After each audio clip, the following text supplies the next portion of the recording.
आदाब दोस्तों, मैं हूं गालिब कमाल और आप मुझे यूट्यूब पे देख रहे हैं।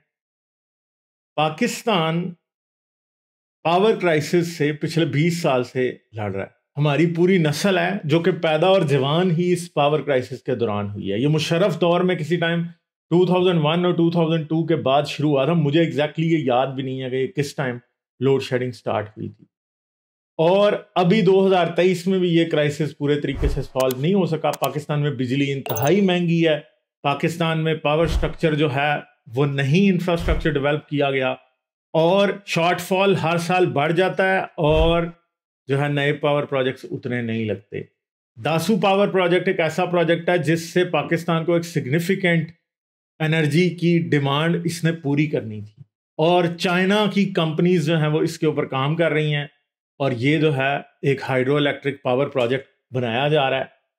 मगर क्या है कि पाकिस्तानियों को ये बात मंजूर नहीं है, क्योंकि पहले 2021 के अंदर जो कंपनी दासू पावर प्रोजेक्ट पर काम कर रही थी वो काम बंद करके चली गई थी। उसकी ये वजह थी कि 10 इंजीनियर्स को उनके कत्ल कर दिया गया था दहशतगर्दी के थ्रू। और आज अब दोबारा क्या हुआ है जी कि दासू हाइड्रो प्रोजेक्ट पे काम करने वाले एक इंजीनियर के ऊपर पाकिस्तानियों ने तौहीने मजहब का इल्जाम लगा दिया और इस शख्स के ऊपर 295C के तहत मुकदमा दर्ज हो गया। ये बंदा कौन था? ये मिस्टर टियान इसका नाम है, जो कि साउथ चाइना मॉर्निंग पोस्ट के मुताबिक उन्होंने रिपोर्ट किया और साउथ चाइना मॉर्निंग पोस्ट ने यह बताया है कि जी मिस्टर टियान का जो झगड़ा था वो इन लोगों के साथ क्या था। मिस्टर टियान का झगड़ा ये था कि ये लोग जो हैं वो काम अपने प्रॉपर पेस पे नहीं कर रहे थे। और वो क्यों है वो मैं आपको बताता हूँ। ये साउथ चाइना मॉर्निंग पोस्ट का सिर्फ मैं थोड़ा सा पढ़ के आपको बता सकता हूँ, क्योंकि इसके लिए मुझे पेड एक्सेस चाहिए जो कि मेरे पास नहीं है। ठीक है, तो the engineer identified in formal complaint. अच्छा, ये है police in the northern Pakistan have launched prosecution proceedings against a Chinese engineer after an angry mob gathered to attack him for allegedly making blasphemous remarks about the workplace argument with his Pakistani subordinates। तो Pakistani subordinates जो थे, जो उसके under काम करते थे, ये शख्स ट्रांसपोर्ट मैनेजर था। ठीक है, the engineer identified as in a formal complaint to the police by 2 Pakistani dumpster drivers. Mister Tian in charge of heavy machinery का इंचार्ज था ये। और China Gongzhou group company at Dasu hydro power will now face formal police investigation. ठीक है जी, तो ये क्या है यहाँ पे ऊपर उन्होंने क्या बताया था? The employ of China Gongzhou group company stands accused of blasphemy following a heated dispute about the slow pace of work during Ramzan. ठीक है जी, तो ये मसला था कि ये शख्स, इनको नमाज पढ़ने की इजाजत थी, ये डंपस्टर ड्राइवर्स थे। और मैं ऐसी इंडस्ट्री में काम कर चुका हूं जिधर मैंने ये देखा कि जहां पे राउंड द क्लॉक काम होता है। राउंड द क्लॉक जब काम होता है, एक टारगेट्स होते हैं। अगर आप 10-10 मिनट ज़ाया करते हैं तो एंड ऑफ द ईयर जाके कई दिन बन जाते हैं। ठीक है, तो बहुत काम देर लेता है इस वजह से। तो इसलिए जो मैनेजर्स होते हैं उनको तेजी दिखानी पड़ती है। वो ऐसे नहीं कर सकते कि हर बंदे को छोड़ दें। नमाज एक ऐसा काम है जो आप 10 मिनट में पढ़ के वापस आ सकते हैं, मगर मैं खुद ऑयल फील्ड में काम करते हुए ये चीज देख चुका हूं कि कामचोर लोगों ने नमाज को एक बहाना बनाया होता है।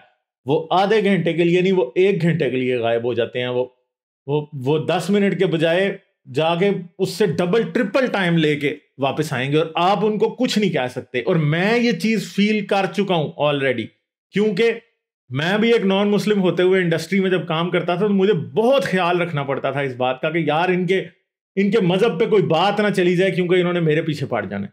और ये बात याद रखिए आपके, कई बार काम इसकी वजह से डिस्टर्ब होता है और ऊपर से आपका जो बॉस होता है वो आपको डांटता है कि काम क्यों नहीं हुआ, मगर आप नीचे वालों को कुछ नहीं कह सकते क्योंकि आप मुसलमान नहीं है।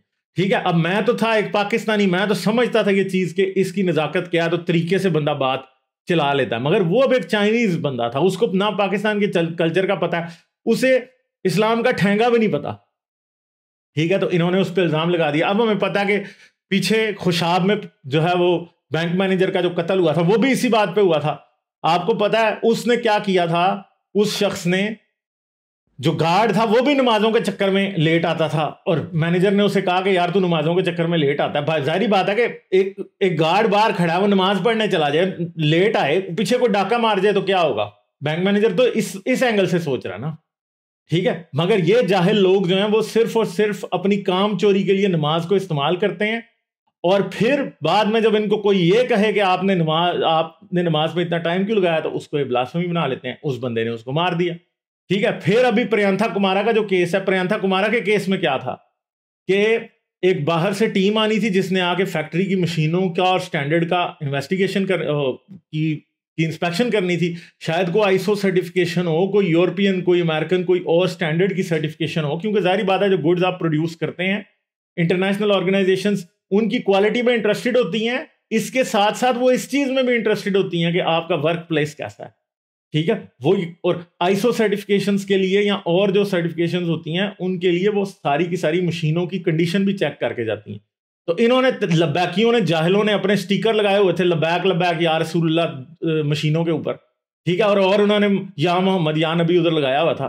तो उसने कहा इसको उतारो, और इन्होंने उस पर इल्जाम लगा दिया कि जी इसने खुद उतार के नीचे फेंके हैं। हालांकि उसने इन्हें सिर्फ ये कहा था कि उतारो, और बाद में इन्होंने उसको मॉब लिंच कर दिया। ठीक है, तो अब चाइनीज इंजीनियर के साथ भी यही करने लगे हैं। और ये याद रखेंगे, पाकिस्तान में चाइनीज इंजीनियर बहुत सारे मार चुके हैं।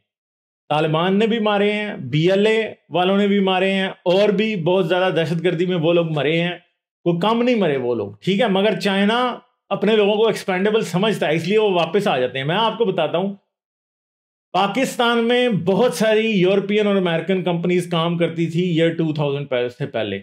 ईयर 2000 के बाद जब अफगान वॉर शुरू हुई और पाकिस्तान में दहशतगर्दी का इन्फ्लक्स हुआ, वो सब कंपनीज पाकिस्तान छोड़ के चली गई। वो कंपनीज पाकिस्तान में काम करती थी, वो ऑयल इंडस्ट्री में काम करती थी, टेलीकॉम इंडस्ट्री में काम करती थी, और बहुत जगहों पे काम करती थी। आपकी यूथ को अच्छी ट्रेनिंग और आपकी यूथ को अच्छी सैलरीज देती थी। मैंने जब मास्टर्स डिग्री कायदे-ए-आज़म यूनिवर्सिटी से की थी, उसके बाद मुझे चाइनीज कंपनी में 10,000 रुपीज पर मंथ पे काम करना पड़ा। ठीक है, एक ग्रेजुएट को 10,000 रुपीज पर मंथ। ड्राइवर की सैलरी इतनी नहीं होती जितनी चाइनीज कंपनीज आपको देती हैं। ठीक है, और वो आज भी इस तरह ही करती हैं। मुझे नहीं लगता कि चाइनीज कंपनीज आज भी किसी को 20,000 से ज्यादा सैलरी देती होंगी पाकिस्तानी। 20,000 क्या, $100 भी नहीं है। आपके ग्रेजुएट को, आपकी बेस्ट यूनिवर्सिटीज के ग्रेजुएट को इतने कम पैसे वो देती हैं। ट्रेनिंग वो नहीं देती। चाइनीज को इतना काम भी अच्छा नहीं आता होता। वर्क एथिक उनका इंतहाई बुरा है। घोड़ों की तरह, गधों की तरह काम कराते हैं। टेक्निक्स उनको प्रॉपरली पता नहीं होती। जिन टेक्नोलॉजीज के जरिए वो अपना मैन्युफैक्चरिंग और सारा काम कर रहे होते हैं और सब प्रोसीजर्स कर रहे होते हैं, वो उतने हाईटेक भी नहीं होते जितने वेस्टर्न कंपनीज या अमेरिकन कंपनीज आके करती हैं।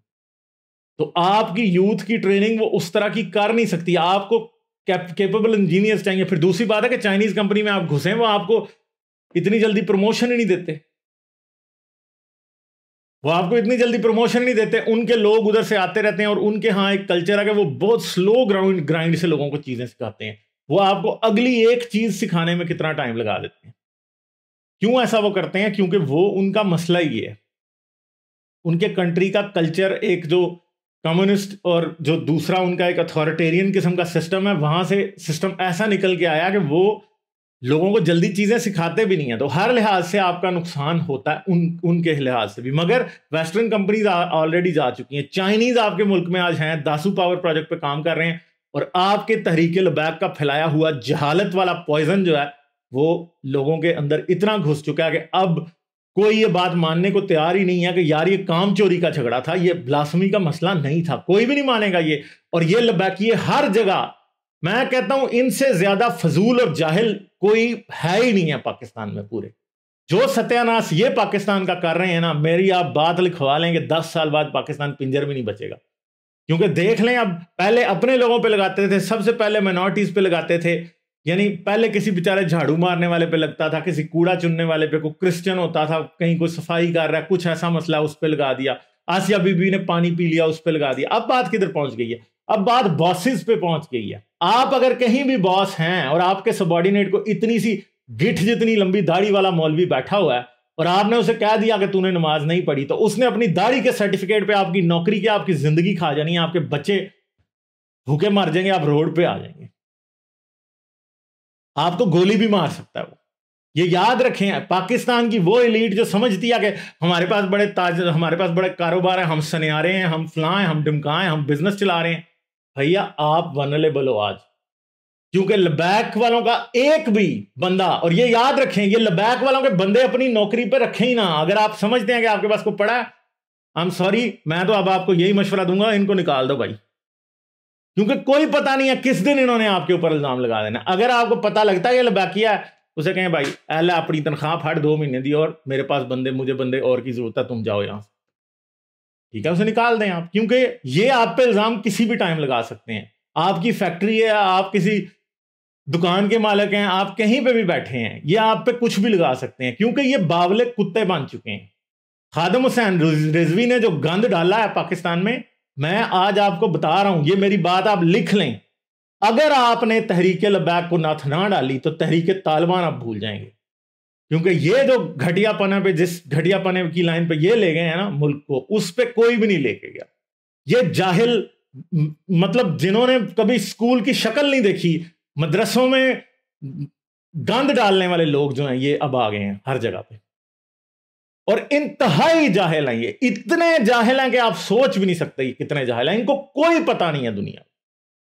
दुनिया के सबसे जाहिल लोग ये तहरीक लबैक वाले, और ये एक वायरस की तरह, एक कैंसर की तरह पूरी सोसाइटी में फैल चुके हैं। और आप याद रखिएगा कि अगर आप लोगों ने इनका कोई इलाज ना किया तो ये होगा। तो अहमद कुरैशी जो हैं, ये जो हैं जर्नलिस्ट हैं, कवर नेशनल सिक्योरिटी और ह्यूमन राइट्स,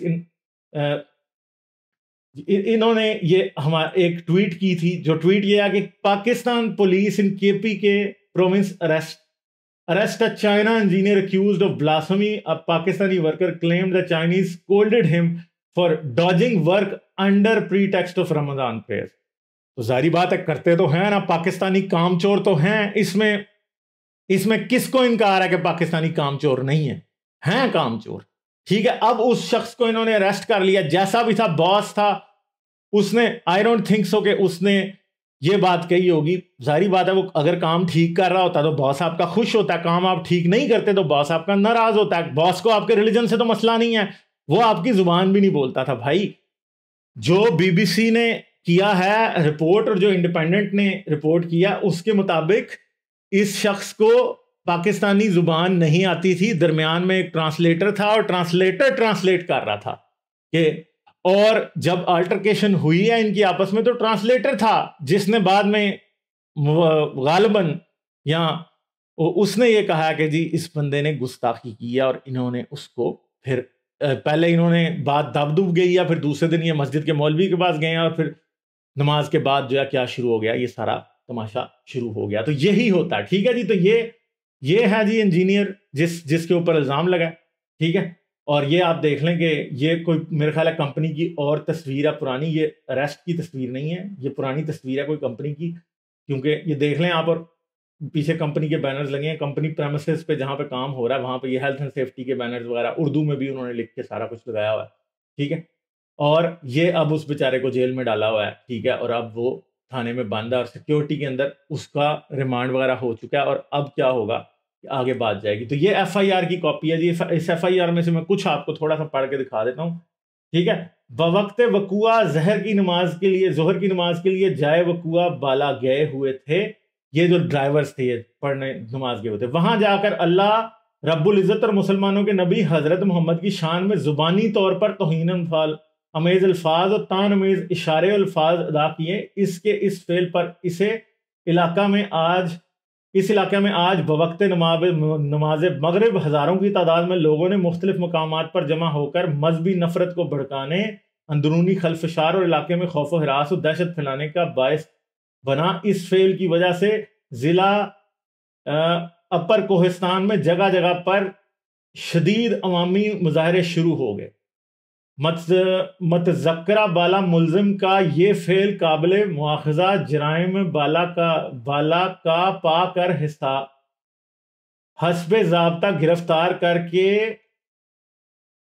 अब कार गिरफ्तारी। तो ये जो है ना, इसके अब ये काफ़ी इनकी जारी बात है, अदालती ज़ुबान मुझे समझ, एफआईआर की ज़ुबान जो इसमें लिखी हुई है और काफ़ी छोटा मुझे दिखाई नहीं दे रहा, मगर ये बात है कि उस शख्स को इन्होंने गिरफ्तार कर लिया। पहले उससे ये कह रहे हैं कि जी इसने गंदे इशारे किए हैं, इसने गंदी ज़ुबान इस्तेमाल की है। भाई पहली तो बात यह है कि वो आपकी ज़ुबान बोलता नहीं है, वो इंग्लिश बोल रहा होगा, यहाँ वो चाइनीज़ बोल रहा होगा। अब पता नहीं है कि वहाँ से चाइनीज़ टू इंग्लिश ट्रांसलेशन हो रही थी या English to Chinese, English to Urdu translation हो रही थी और ट्रांसलेटर कर रहा था। तो ये चीजें हैं जिस तरह से ये एक्ट करते हैं, ये पागलपन और बावलापन, बल्कि बावला कुत्तापन नहीं, ठीक है, क्योंकि ये बिल्कुल इनको हलक पड़ चुकी है। ये पागल लोग हैं, ये दिमागी तवाजन इनके, दिमागी तवाजन नहीं मैं कह सकता, मगर ये एक वायरस है, ये एक कैंसर है। हर जगह पे तौहीन ढूंढते रहना, ये किसी भी बात को तौहीन बना देते हैं। इनको नमाज पढ़ने से मना किया तो ये तौहीन बना देंगे, ठीक है। जैसे कल मैंने जो वीडियो आई थी मेरी, आज सुबह जो आई है वीडियो, जिसके अंदर मैंने ये बात की थी कि FIR पढ़ के आपको दिखाई थी, जो वो झूठा जो नबी का दावा करने वाली खातून है उसके ऊपर, ठीक है। उसने अब नबूवत का दावा किया तो चलो उस पर झूठे नबूवत के दावे की FIR काटो। उसके अंदर 295A, B और C वैसे ही डाल दिए, और इवन के ये डाल दिया कि जी इन्होंने रसूल और कुरान और इस्लाम, शायर इस्लामी के खिलाफ तौहीन में अल्फाज इस्तेमाल किए। भाई किधर किए हैं? उन्होंने नहीं किए, आप खामखाई सब कुछ डाल देते हैं। अब इसके साथ क्या हुआ है, इसने इनको नमाज के बारे में कहा है सिर्फ कि भाई तुम नमाज पे टाइम ज्यादा कर रहे जाया, ठीक है। अगर उसने, पहली तो बात यह कि मुझे 100% पता है उसने इनको कुछ भी नहीं कहा, ठीक है, उसने कुछ नहीं कहा इनको। इन्होंने जाके किसी मौलवी को बताया, मौलवी की तशरीफ में आग लगी है, मौलवी ने इनकी तशरीफ में आग लगाई है, उसने पूरी अवाम की तशरीफ में आग लगाई है, और उसके बाद क्या हुआ जी, उसके खिलाफ तौहीन रिसालत का मुकदमा करा के उसे गिरफ्तार कर दिया।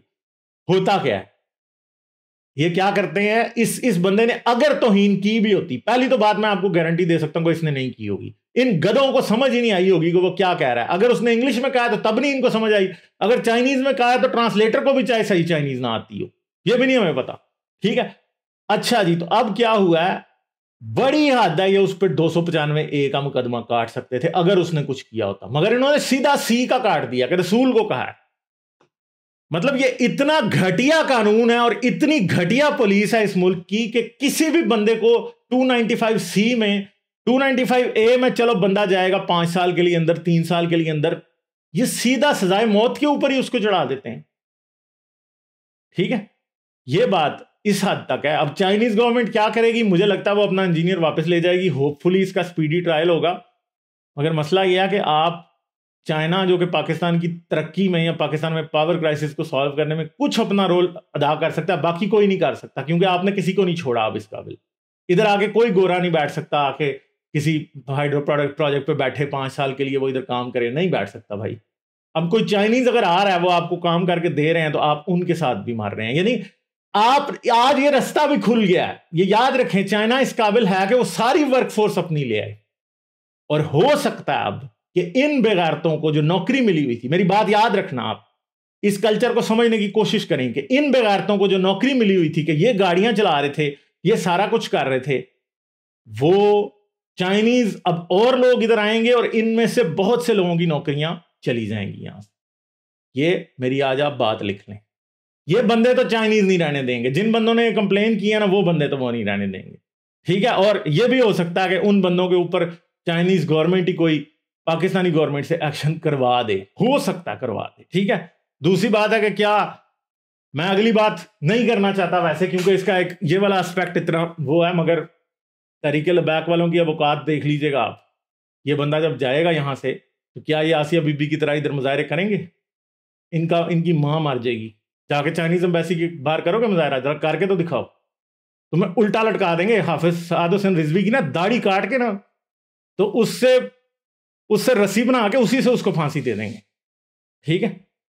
तो ये इन लोगों की औकात है, ये इनका घटियापन है, ये वर्क प्लेस जो डिसऑर्डर है जो क्रिएट करते हैं, ठीक है, ये इन लोगों का काम है। इस्लाम जो है, इस्लाम काम चोरी इन्होंने बनाया हुआ है असल में, ठीक है। कोई इन्होंने बेईमान शख्स जितनी मर्जी, और यही डंपर ड्राइवर, पता है मैं आपको बता दूं, यही डंपर ड्राइवर डीजल चोरी करते होंगे। मैं जानता हूं जहां ये काम करते हैं हर जगह पे तो ये तेल चोरी करते हैं ड्राइवर, ये तेल भी चोरी करते होंगे। ये भी मैं आपको बता दूं कि हमने खुद ऐसे लोग पकड़े हुए हैं जब मैं कंपनी में काम करता था, जो कि ये डंपर ड्राइवर्स, जो अगर कोई ऑयल का बाउजर लेके आता था ना, तो वो ऑयल के बाउजर में से पहले तेल चोरी कर देता था। फिर जब वो आगे उसने डिप करानी होती थी ना, तो वो क्या करता था, बाउजर को इस तरह से लेके आते हैं कि उसे वक्फे वक्फे से उसकी ब्रेक लगाते रहते हैं, ताकि वो वाइब्रेट कर करके ना, तो ऑयल का वॉल्यूम थोड़ा बढ़ जाता है जितनी उन्होंने डिप लगाई होती है। तो फिर क्या करना पड़ता था कि आपको बाउजर, इवन के जो बेहतर प्रोटोकॉल था ना, कि आप डीजल या पेट्रोल की थेफ्ट से बच जाए, जो ऑयल टैंकर लेके आ रहा है उस ड्राइवर से, पता क्या होता था कि आप उसे कहें चल भाई अब 12 घंटे के लिए जाके इसको खड़ा कर दे, ठीक है, फिर वो जब 12 घंटे खड़ा करता था तो फिर जब आप उसकी डिप दोबारा लेते थे तो आपको सही डिप तब मिलती थी, ठीक है, क्योंकि वाइब्रेशन की वजह से ही कुछ उसके अंदर एक्सपेंशन हो जाती होती है। ये इवन के इतनी चीजें होती थी। तो ये ड्राइवर माफिया जो है पाकिस्तान में, खास तौर पे जो कंपनियों में काम करता है, वो हमेशा तेल चोरी में इन्वॉल्व होता है खास तौर पे। और अब ये खुद ब्राउजर चलाता होगा तो उसमें अच्छा खासा डीजल होता है, वो उसको चोरी करते हैं। अब वो कैसे चोरी करता है, कहीं जाता होगा बाहर थोड़ा बहुत आगे पीछे तो जाकर उसे चोरी कर लेता होगा, ठीक है। ये काम हर जगह होता है। तो ठीक है, लाल मस्जिद ऑपरेशन भी चीनी इंजीनियर्स के साथ जो उन्होंने कत्ल किया था, जो उस टाइम वो जो एक शमीम वाला मसला इस्लामाबाद में हुआ था, उसके बाद लाल मस्जिद ऑपरेशन शुरू हुआ था। वो खैर शायद वो टिपिंग पॉइंट था उस बात का, मगर चीजें तो ऐसे ही चलती हैं। तो चाइना को अब छेड़ा है तो यहां तो तहरीक लबैक को गारंटी देगी पैर शार पकड़ के, पॉसिबिलिटी है, वरना कोई एक्शन भी हो सकता है। मगर अब ये सोचने की बात है कि कहीं ऐसा तो नहीं है कि अंदर से ही पाकिस्तान में गवर्नमेंट की कुछ मशीनरी या एस्टेब्लिशमेंट की कुछ मशीनरी या कोई पाकिस्तान में कुछ ऐसी पावर्स हैं जो जानबूझ के इस दासू प्रोजेक्ट को डीरेल करना चाहती हैं, क्योंकि पहले भी हो चुका है एक बार और फिर हो चुका है। और दासू प्रोजेक्ट का नाम बनना, इसने मुझे अब सही याद नहीं है, ये 2 साल डिले हो चुका है। जब इसने बनना था शायद ये 2028 में कंप्लीट होना है, ये 2 साल डिले हो चुका है 30 तक। क्या आप इसको बहुत डिले कराना चाहते हैं? पाकिस्तान की गरीब अवाम को अगर सस्ती हाइड्रो इलेक्ट्रिक पावर मिलेगी तो तहरीक लबैक वालों के गुर्दे में कौन सी पत्थरी है, क्या तकलीफ है इनको? ये भी किसी के इशारों पे नाच रहे हो, शायद ये एजेंट हो किसी के, क्या पता, हो भी सकती है बात ना ऐसे। क्योंकि मुझे तो नहीं लगता कि चाइनीज इंजीनियर ने कोई हजरत मोहम्मद की कोई ऐसी की तैसी की होगी, कोई कुरान की आयत निकाल के बताई होगी कि हजरत मोहम्मद पे ये लगती है, या कोई हदीस का उसको पता होगा। उसे कुछ नहीं पता होगा भैया, ठीक है। उसने सिर्फ ये कहा होगा कि नमाज पढ़ो, अपने टाइम पे वापस आओ। तो ये चीज है पाकिस्तान का, इस तरह की चीजों से पाकिस्तान का नुकसान ही नुकसान है। इंटरनेशनल इमेज बहुत गंदा जाता है और वो जा चुका है ऑलरेडी। प्रियंका कुमारा को मार के जो गंद पाकिस्तानियों ने डाला है ना, वो कुछ छोटा मोटा गंद नहीं है, ठीक है। ये लोग पाकिस्तान में बैठे हुए कुएं के मेंढक जिनको कभी इंटरनेशनल हवा नहीं लगी होती, उनको ये बातों का नहीं पता। मगर ये याद रखिए, इंटरनेशनल लेवल पे अवाम पाकिस्तान पे, दुनिया जो है थू थू करती है कि कैसे जाहिल घटिया लोग हैं कि काम इनके मुल्क में जो करने आया इनका मेहमान, उसके साथ ये करते हैं, ठीक है। तो किस चीज के नाम पे हो रहा है? इस्लाम के नाम पे। क्या ये मुमकिन है पाकिस्तान में कि कोई गैर मुस्लिम किसी मुस्लिम का बॉस बन सके? बड़ी मुश्किल बात है, क्योंकि मैंने ये चीजें गुजार के देखी हैं, मुझे इसलिए पता है कि बड़ा मुश्किल होता है डील करना। मगर ये जो फॉरेनर आते हैं भाई, फॉरेनर को आप अपने कल्चर और अपनी रवायात के अंदर ढालने की कोशिश कर रहे हैं, आपको उसका कोई लिहाज ही नहीं है। उसको पता ही नहीं, उसे पता ही ना हो पाकिस्तान की न्यूज में, उसे चाहे ये ना पता हो कि प्रियंका को मारा इन्होंने मारा, अगर पता होता तो शायद वो थोड़ा सा वो रहता, क्योंकि वो चाइनीज था, हो सकता है इंग्लिश भी ना सही बोल सकता हो, उसे पता ही नहीं है पाकिस्तान में हो क्या रहा है, ठीक है। और अगर पता है उसको, तो मैं नहीं समझता कि उसने ऐसा कुछ किया होगा। झूठे इल्जाम बस लगाते जाओ, अल्लाह अल्लाह करते जाओ, लबैक लबैक या रसूल अल्लाह करो और लोगों को ठुड्डे मार के पाकिस्तान से निकाल दो, ताकि आपके मुल्क का वो कोई भला ना कर सके। गुस्ताखे रसूल की सजा हर तन से जुदा के नारे लगाओ और लगाओ, ताकि आपके मुल्क में जो थोड़ी सी जान बाकी है ना, वो भी ना रहे, सही तरह बर्बाद हो। ये पाकिस्तान बना था ना इस्लाम के नाम पे, इसने बर्बाद भी इस्लाम के नाम पे ही होना है, ये मेरी बात याद रख लेना आप। और इस्लाम का, इस्लामी शिद्दत पसंदी का जहर इस कौम की रगों में घोलें, और फिर दुनिया ये लिखेगी। ये बनना किसी को याद नहीं रहना जब ये टूट गया कि ये इस्लाम के नाम पे बना था, ये जरूर याद रहेगा। वो मुल्क था, देखो दुनिया का ये मिसाल, वो मुल्क था, उन्होंने अपने मजहब के नाम पे मुल्क तोड़ लिया था। ये लिख लें आप मेरी बात। और टूटा अगर पाकिस्तान, तो ये टूटेगा इसी मजहब के नाम पे, इस्लाम के नाम पे टूटेगा, याद रखना मेरी बात, ठीक है। आपको मेरी बातें बड़ी कड़वी लगी होंगी, जरूर मुझे कमेंट्स में बताना कि क्यों कड़वी लगी है, क्या क्या इसमें गलत का है। खास तौर पे जो लोग ये समझते हैं कि जी हाँ जी गुस्ताखे रसूल की सजा हर तन से जुदा होनी चाहिए, अपनी बात मुझे कमेंट में जरूर बता के जाना कि कौन सी क़यामत आ जाती है अगर किसी शख्स के मुंह से गलती से कोई लफ्ज निकल जाए, तो क्या हो जाता है, रसूल अल्लाह के साथ क्या होता है? क्या कोई सुइयां चुभती हैं उनको, जन्नत में बैठे हुए हैं वो, ठीक है, क्या होता है? आपके जज्बात इतने सस्ते क्यों हैं कि हर वक्त मजरूह हो जाते हैं? जरूर मुझे बता के जाइएगा। अगर आपको वीडियो पसंद आई है तो थम्स अप दे के जाना, चैनल को सब्सक्राइब करके और बेल आइकॉन पर क्लिक करके ऑल नोटिफिकेशंस ऑन कर लें ताकि आने वाली वीडियोस की नोटिफिकेशंस आपको मिलते रहें। इसके साथ साथ आप मुझे पेट्रियन पे भी सपोर्ट कर सकते हैं। पेट्रियन का लिंक इस वीडियो की डिस्क्रिप्शन और एंड स्क्रीन दोनों में मौजूद है। अपना बहुत सा ख्याल रखिएगा, मिलेंगे आपसे किसी और वीडियो में। आदाब। लाइक, शेयर और सब्सक्राइब करना मत भूलें। इसके साथ साथ आप मेरे चैनल को पेट्रियन पर सपोर्ट कर सकते हैं। पेट्रियन का लिंक वीडियो की डिस्क्रिप्शन में है।